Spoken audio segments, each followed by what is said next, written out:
Assalamualaikum warahmatullahi wabarakatuh. Bismillahirrahmanirrahim. Alhamdulillahirrabbilalamin. Wassalatu wassalamu ala asrafil anbiya'i wal mursalin nabiyina wa habibina Muhammadin wa ala alihi washabihi ajma'in, amma ba'd. Yang terhormat kepada Ibu Dr. Siti Rodatul Janah SAG MedCom selaku dosen pengampu mata kuliah teori media dan juga teman-teman yang ada di rumah. Perkenalkan, saya Hamidatul Reza SFI dengan NIM 2221030-153. Selamat datang di bulan Ramadan, di mana bulan yang penuh berkah dan ampunan. Semoga kita dapat memanfaatkan kesempatan ini dengan sebaik-baiknya untuk mendapatkan ridho Allah Subhanahu wa taala dan meningkatkan keimanan serta ketakwaan kita. Puji syukur alhamdulillah kita haturkan kepada Allah Subhanahu wa taala karena taufik dan hidayahnya kita dapat merasakan momentum Ramadan pada bulan ini. Kedua, salawat serta salam kepada junjungan kita Nabi Agung Nabi Muhammad SAW. Nah, pada kesempatan ini kita akan berbincang asik nih mengenai fenomena media sosial serta kaitannya dengan komunikasi dan penyiaran Islam dan juga teori media.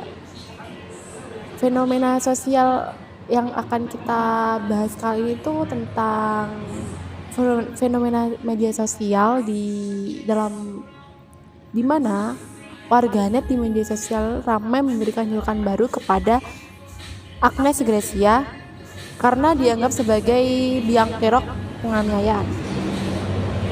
Nah, Agnes Gracia ini merupakan pacar dari Mario Dendi yang diduga terlibat dalam kasus penganiayaan terhadap seorang pria yang mengakibatkan korban mengalami luka parah pada bagian wajah dan kepala. Warganet di media sosial memberikan julukan baru untuk Agnes Gracia itu dengan julukan Bu Beang Kerok karena ia itu dianggap sebagai biang kerok atau dalang dari kasus penganiayaan tersebut. Nah, julukan ini menjadi viral di media sosial dan menjadi topik perbincangan di kalangan masyarakat. Namun, perlu diingat bahwa julukan ini hanya bersifat opini dari masyarakat di media sosial dan belum tentu benar secara hukum. Proses hukum terkait kasus penganiayaan ini tuh yang melibatkan Agnes Gracia divonis hukuman 3,5 tahun penjara. Berdasarkan pemberian julukan Bu Beang Kerok tersebut kepada Agnes Gracia oleh warganet di media sosial mungkin dapat dianggap sebagai bentuk pelecehan atau penghinaan yang dilakukan secara online. Oleh karena itu dapat dianggap sebagai bentuk cyberbullying.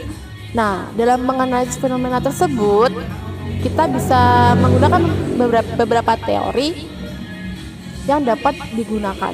Seperti dalam kasus penganiayaan tersebut, terdapat pandangan masyarakat yang kontra terhadap kasus ini loh.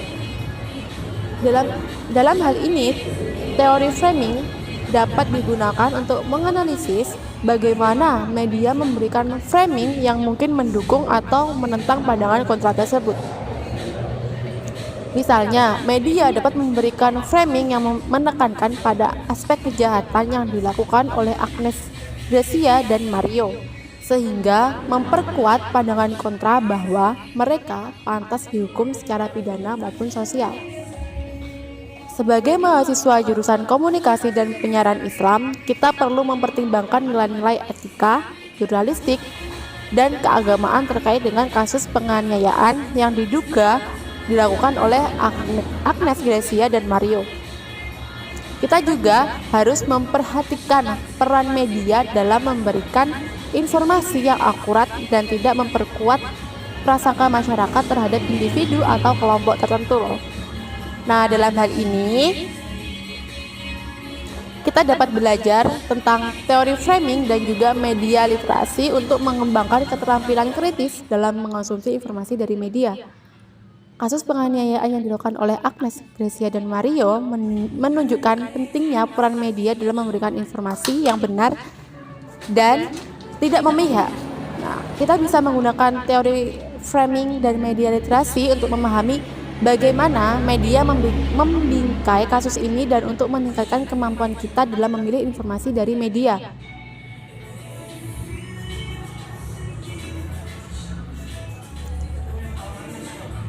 Lanjut lagi ya, kita balik lagi dimana kita itu untuk meningkatkan kemampuan kita dan memilih informasi dari media itu yang benar dan tidak memihak. Sebagai mahasiswa jurusan komunikasi dan penyiaran Islam, kita perlu mempertimbangkan nilai etika, jurnalistik, keagamaan terkait dengan kasus tersebut. Seperti itu guys. Karena itu kita bisa menyarankan untuk selalu mencari informasi yang benar dan adil, dan untuk terus mengembangkan kemampuan kita dalam memilih informasi dari media. Nah, kita juga bisa nih mempromosikan nilai-nilai etika dan jurnalistik yang baik untuk membantu menciptakan media yang bertanggung jawab dan tidak memihak. Nah, seperti itu guys kira-kira. Terima kasih dan semoga bermanfaat untuk teman-teman yang ada di rumah. See you, bye-bye.